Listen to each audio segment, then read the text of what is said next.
encore sur la terre parce que Dieu veut t'utiliser. Tu ne vis pas parce qu'un homme sur la terre a décidé que tu vives. Tu ne vis même pas parce que toi-même tu as décidé vivre. Ça veut dire que là, tu es en train de m'écouter, pas parce que tu as décidé être là. Tu n'es pas vivant parce que tu veux.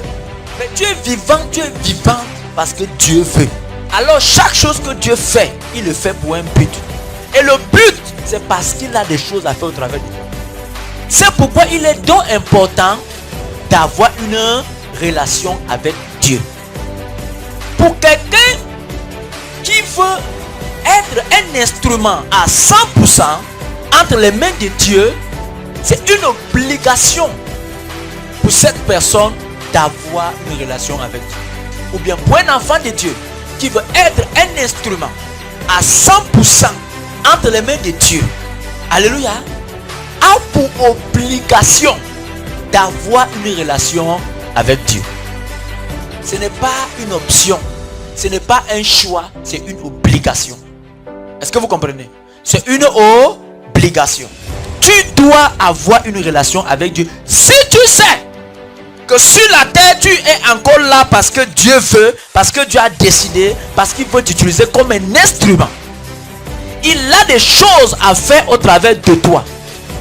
Et si tu sais ça, tu n'as pas d'option, tu n'as pas de choix. Tu dois obligatoirement avoir une relation avec Dieu pour que ce que Dieu veut faire au travers de toi, qu'il le fasse à 100%.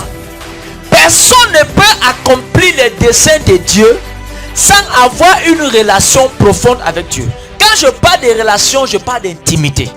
Je sais que ceux qui soupirent, qui cherchent à avoir une relation vraie, dont leur cœur est sincère, dans leur prière, Dieu les visitera. Et remarquez bien, lorsqu'une personne a une relation, une intimité profonde avec Dieu, cette personne ne peut pas être séduite par Satan. C'est-à-dire, la relation avec Dieu ou l'intimité avec Dieu nous met à l'abri de la séduction de Satan. Ce n'est pas pour dire que Satan va te fuir, mais ta relation avec Dieu va te mettre au-dessus des ruses de Satan. Alors si nous voulons donc être au-dessus de ces ruses, parce que la ruse en fait est l'arme la plus puissante de Satan. Et Satan séduit au travers de la ruse. Alors si nous voulons être au-dessus des ruses de Satan pour ne pas être séduit par lui, qu'est-ce qu'il faut faire? Il faut avoir une intimité, c'est-à-dire une relation profonde avec Dieu.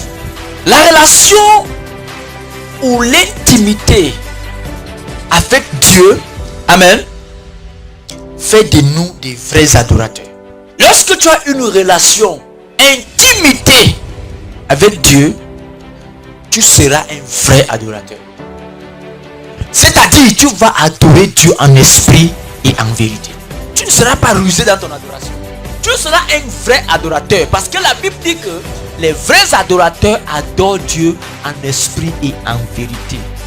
C'est-à-dire que cherche, désire dans ton cœur être un vrai adorateur. Tant qu'il n'y a pas une relation, une intimité profonde entre Dieu et toi, je vous dis la vérité, vous ne pouvez pas être les vrais adorateurs. Parce que c'est de la relation entre Dieu et toi. Ce qui se passe entre vous deux dans le secret là, c'est ça qui va faire de toi un vrai adorateur. Lorsque tu n'as pas une relation avec, c'est-à-dire tu connais Dieu comme tout le monde connaît Dieu. Tu connais Dieu parce que les gens disent que Dieu existe. Tu connais Dieu parce qu'on parle de Dieu dans la Bible.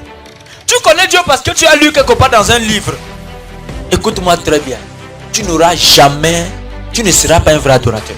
Tu seras la marque de fabrique de quelqu'un, mais tu ne seras pas une marque de fabrique du laboratoire de Dieu.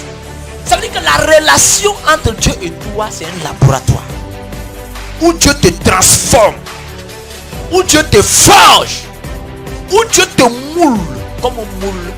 C'est ça la relation. Ce n'est pas faux être qualifié comme le mari et nous comme l'épouse. Parce que un couple où il n'y a pas une intimité, où il n'y a pas de relation, où il n'y a pas de secret, ce couple ne peut pas aller loin. Satan va entrer et sortir comme il faut dans ce couple-là. Satan va les opposer comme il veut. Tu sais Dieu comme tout le monde. Tu pries parce que les gens prient.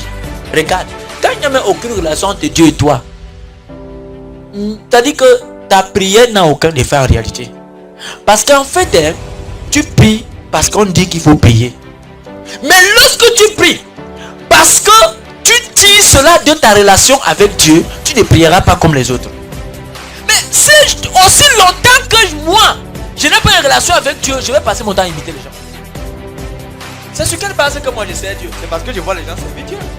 Si je n'ai pas une relation avec Dieu, c'est sur quelle base que je loue? Parce que je vois les autres louer. Est-ce que nous sommes d'accord? Si je n'ai pas une relation avec Dieu, c'est sur quelle base que je danse à l'église? C'est parce que je vois les autres danser. Si je n'ai pas une relation avec Dieu, c'est sur quelle base? Amen. Alléluia. Que je prêche, sur quelle base? Mais je serai obligé de faire comment? De prendre les prédications des gens, de faire le copier-coller. C'est sur quelle base que je vais servir Dieu si je n'ai pas une relation avec Dieu? Alors, c'est clair, quand vous voyez quelqu'un faire comme les autres font, marcher comme les autres marchent, c'est la preuve que cette personne n'a aucune relation avec Dieu. Un vrai adorateur n'imite pas. Nous sommes sur la terre. Mais qu'est-ce qui prouve que Dieu que tu appelles là, c'est Dieu? Qu'est-ce qui prouve que même la Bible que tu l'as, c'est vraiment Dieu?